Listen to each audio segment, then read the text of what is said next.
how we do. Good afternoon, beloved. That's right. Dr. King called us the beloved people. You all are the beloved people. You know, we have a church over here today, huh? I know the church is right behind us, but we had church over here today, right? If you missed it, you get another shot. You know, I mean, it's appropriate because church has played such an important role in many, many movements. Obviously, Dr. King, as a reverend, used the pulpit in the messages to deliver messages about justice. It was the slaves' salvation to use the spirituals, the Negro spirituals, to work through the oppression that they experienced. Y'all forgot? We shall overcome. Don't worry, y'all, I'm not gonna say it. But I'm making the point that spirituality has played an incredible role in the struggle for justice, in which an incredible theme of today empowers new generations. I believe that we witnessed that in the presence of all of the young people who performed today. Give them another round of applause. We have a wonderful assembly member, and Assembly Member Connolly, and I believe that we're going to invite the young people to come up to the state capitol and spend time with us, because one day, whenever they say, we're all going to be working for them. These jobs that we have the honor to hold, they will be holding. You know, when the youth board was speaking, I thought, what was I doing in 8th grade and in 9th grade and 10th grade? Probably wasn't that. And we need to empower our young people, and the young people who perform, and the musicians, and the older young people who perform as well. Once again, let's thank all of the performers for their presentations.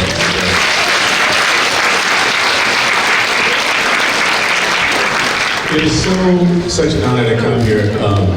20 years ago, I had the honor to work as the manager of the Special Services District here in the city. It was 20 years ago. I have not stood in this gymnasium for all those many years. I took many, many basketball shots here and missed many, many shots here. But it was a pleasure to work here to make sure that there were recreation programs, that there were programs for our seniors, to work with the board on issues around the physical improvement and healthcare. You know, I want to thank that board for bringing me here. This was my first job in public service, first time anybody was going to pay me to be in public service. And thank you. I think I saw a person who was on the board then, Terry Harris Green. Thank you for your leadership, board members. Thank you for bringing me here, for staying on my back. I mean, for showing me the way. This is I've never worked in any community like this, where there is so much love and passion and talent for advocacy and change. And you know, I live in the city of Richmond, and there have been deep connections between the people who are in the city and Richmond, coming to a community during the shipbuilding time, coming for an opportunity, even when people say, we will not give you a loan to buy a home, or you cannot live in these communities where you work. The people of Marin City and many other communities have helped to build the state of California. And so I'm grateful to have this opportunity to come home. You know, everybody says, well, what does the state superintendent of public instruction do? They always say, are you the superintendent of construction? Nah, you don't want that. But we have 10,000 schools and 1,000 school districts, and it is my honor to work with our governor and the legislature and others to bring the resources to our school districts and to our state. And you know, our state is unlike any other. And I'm so grateful that we're having this celebration today. I needed it, y'all. I'm not gonna lie. I needed it today and on today because I'm not gonna lie. I needed it today and on today because it is the perfect way to juxtapose those who would articulate hate. And we have heard that so many times. And Dr. Martin Luther King's message was clear about freedom and liberty and justice, but the oneness of mankind and how we must come together. Yes, we must celebrate our differences, but we have more in common than we know. And when we don't come together, we suffer. And so on a day like today, There was no other place I wanted to be. Thank you, Felicia, Gaston, and others for saying, get your butt down here in Marin City and join us on this 27th celebration. This is amazing. Because right now, there are people who are saying that they don't want to talk about equity. They don't want to talk about diversity, but we're not going to let that happen. Not on our watch, right? There are people who are saying that they want to attack students of color and they don't want them to learn their history. That they believe that slavery made them better. I'm sorry. Come on, y'all. There are people who want to perpetuate hate and anti-Semitism. I made a pledge that any school in this state where there is racism or anti-Semitism, we will go to those schools and say we will not tolerate that because education helps to end hate in the state and in this country. There are people who want to attack our LGBTQ plus students. We're not going to let that happen, y'all. We're going to love on them and stand up for them and not allow hate to be the message of the day. There are some who have said that the halls of power in D.C. would get rid of the U.S. Department of Education. Not gonna happen on our watch. Education is the backbone of our society. We should be creating opportunities for everyone to get one. It saved my life. I wouldn't be standing before you but for the grace of God and a chance to get an education. You see, I come from a family of immigrants. My grandparents came here from places like Colombia, San Andres, Colombia, in Jamaica where my grandparents were born, and they emigrated to Panama in places like Detroit, Michigan, by way of Mississippi. My father was a soldier who served in Vietnam, and while he was serving in Vietnam, my mother, who was an immigrant from Panama, was very, very sick. My mother taught in San Jose where she immigrated. Do we have any educators in the house? Let's hear it for all our educators. Thank you. Thank you. Our teachers, our classified staff, our administrators. They all know where I live, so if I don't thank them, I'm in trouble. We thank you for what you do. My mom was a teacher, and she was very sick while my dad served in Vietnam. And when she lost her battle to cancer, I was 6 years old. And her 4 kids all got split up. And I didn't see some of my siblings for almost 10 years. And my 5-year-old brother and I got sent from San Jose where we were living to live in Philadelphia with a cousin who I never met until I showed up on her doorstep. And she took us in and she raised us as her kids. She adopted us, she raised us, she valued and prioritized education. She kept us out of harm's way. Well, she kept us on lockdown. We weren't allowed to go nowhere. It was school or home. And so I chose the school. And it opened up doors for me. And there were educators who believed in me. They set the bar high. They said, you will achieve. And when you need help, you will get it. And we know that our children can achieve despite the obstacles that they experience. We have to remove the barriers. We have 10,000 unaccompanied homeless youth living in this state. Dr. King would want us to build programs to help them. Dr. King would want us to build affordable housing. Would want us to make sure that everyone has a good paying job. And would want us to look at what's happening in the Palisades. Would want us to think about what's happening in Pasadena, in Altadena, a community where black people were able to own a home for the first time, many of whom have lost their homes. Dr. King would want us to make sure that all the banks are ready to loan and help them build their homes again, that they're not going to be pushed out, and that gentrification is not going to be the law of order in that community, and that people won't lose their homes because of a disaster. We are grateful for our first responders and our firefighters. Let us continue to pray and support the victims of the fires. I had a chance to spend some time in Pasadena and Altadena. We were handing out meals, we were finding ways that we build the schools, we saw the devastation, the homes that were lost for so many of all backgrounds. But what I also saw, I saw resilience in the eyes of the folks who came.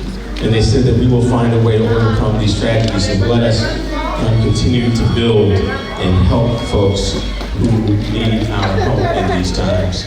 I'm so grateful for all the elected officials who are here today. So many folks who have helped me, like Ida Times Green. Thank you, Ida.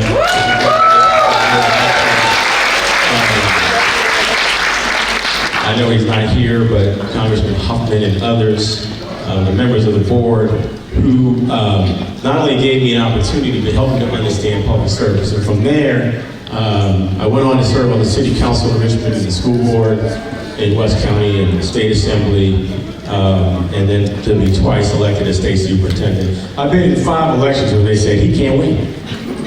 I'm standing here, y'all, with that high order now for you.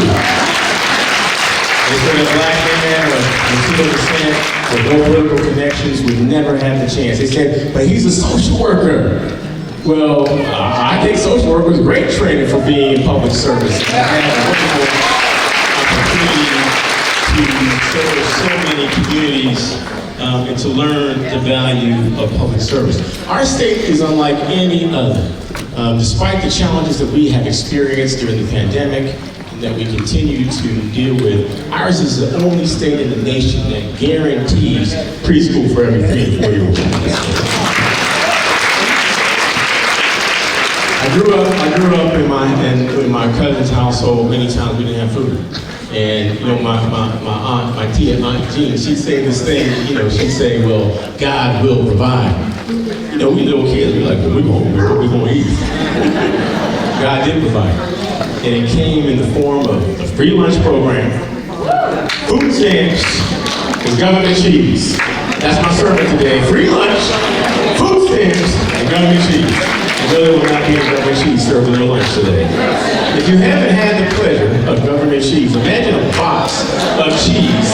The cheese is in a block. It's in the toughest, thickest plastic I've ever seen anything wrapped in. But if you get into that government cheese, it might be the best grilled cheese or quesadilla you ever had. USDA, we had so much government cheese, I thought USDA was a brand name. When we had a grilled cheese sandwich, the slice on the cheese was this thick. But we were hungry, and those programs helped our family to overcome poverty. And you know what? We have so much wealth in this state and in this country. There's no business that we can allow so many to go hungry. We have the resources that we don't know to allow you to So I'm grateful to have worked on and supported by folks like your assembly member programs that guarantee universal meals for every single student in our state. 2 free meals a day, regardless of paperwork or background. And you know, and they're saying things like they're going to come for our immigrant students. And right now we're working on legislation that says ICE immigration has no place on a school campus. It is not allowed on a school campus, not in a child care center, not in the hospitals. We're standing together with our immigrant systems. California is a nation built on the backs of immigrants and slaves and those who own the land. America just came to the land. This is the land of native people. We must show our respect and stand to those who perpetuate hate and try to divide us. Instead, we must be the beloved community that Dr. King talked about. A group of people who come together. Because guess what? My struggle is connected to your struggle, and your struggle is connected to my struggle. We can't make it alone. We have to make it together. We have to continue to live out Dr. King's dream that we must find in times of struggle, that we have a responsibility to commit to each other, to say that we will find a better way. And so when they say that they're going to take away from California, we say not on our watch. We're going to stand up together. We got great folks. I think we got the whole board of supervisors up in here today. We got a quorum. We're going to make sure that those programs continue to flow, that there will be health care programs, that we will build affordable housing. Did you know that our schools alone have so much surplus property that we can build 2 million housing units of affordable housing for teachers and classified staff and police and fire and nurses? We're going to do that. And they said, well, Tony, what does that have to do with education? I said, well, teachers have to drive so far if they can't afford to live in their communities. First thing we need to do is give them a raise. Let's pay them our work. You understand that education is You know, so important, when I got to the legislature, they said that you show your value by what you put in your budget. So let's pay our educators so that our kids learn to read by 3rd grade. Because when you learn to read by 3rd grade, you're more likely to graduate. And when you don't, you're more likely to drop out of school. And so by simply making sure that our kids can read, we can educate and not incarcerate the kids in the state of California.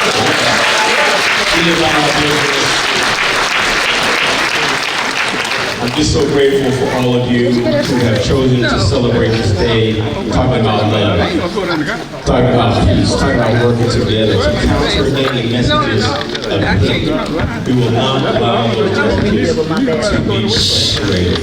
And, you know, we must live out Dr. King's dream. You know, I was born in the year that Dr. King died. I know that what he had shifted his message was to things like the sanitation worker strike, building equity and power for workers to be able to have one job, not having to work 2 and 3 jobs just to end meal.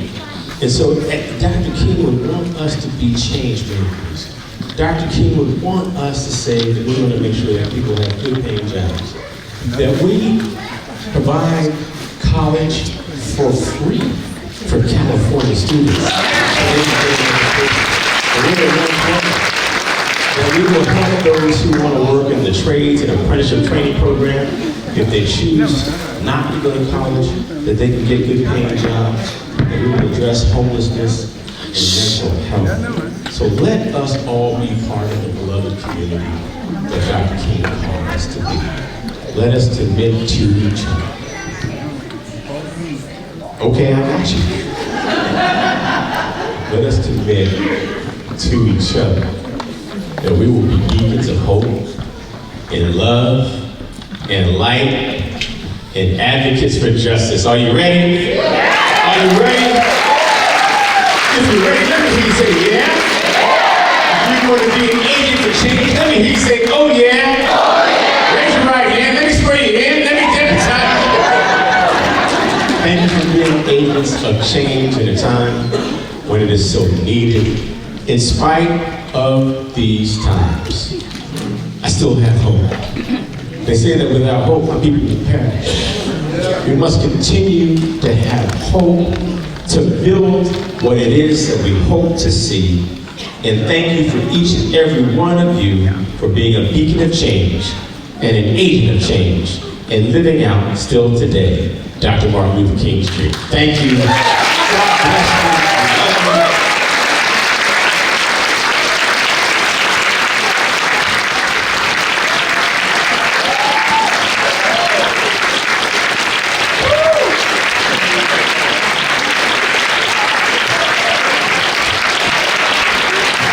That's right, that's right. Give it up, Thurmond.